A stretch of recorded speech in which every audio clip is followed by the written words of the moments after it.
Both James and John had to be baptized in suffering as Jesus was. Jesus prophetically tells James and John that they will indeed drink from his cup. But their cups and baptisms were different. James would become the first martyred apostle, and John was the only apostle to not die through martyrdom, though it was not for the lack of trial. John would suffer exile and persecution. They would learn that glory comes through giving, not through grasping. The Chalice in Christian tradition has always been a sign of both communion and martyrdom. It holds the wine of joy and the blood of sacrifice. In sacramental theology, the cup is not just a symbol. It is a participation in the ministry of Christ's suffering.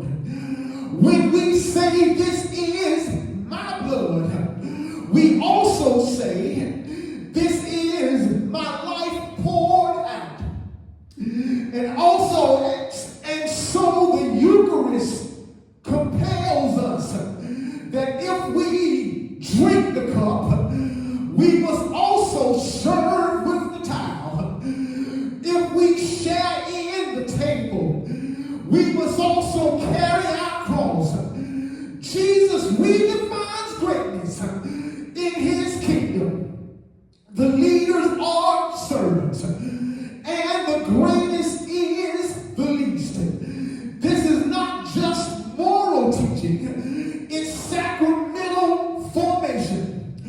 In the convergence movement, we learn and we embrace servant leadership as central to the gospel. Whether we preach, sing, pray, or serve communion, we do it not to be seen, but to serve, not to rise above, but to stoop low. The sacraments teach us that God's glory is revealed in service. The altar leads to the alleyway. The chalice leads to the community, and the table prepares us for the towel. We cannot eat of his body and drink of his blood without becoming his body in the world, broken, poured out, and given for others. Today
glory?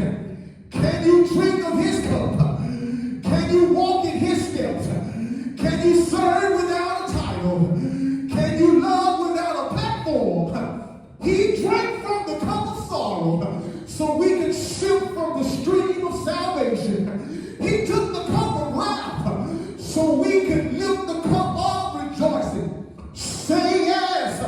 He drank it all to the last drop of death, was swallowed up in victory. And now he calls us, drink from the cup of the calling, drink from the cup of compassion, drink from the cup of covenant, drink until your pride is purged, drink until your heart is humbled, drink until your ministry is marked by mercy.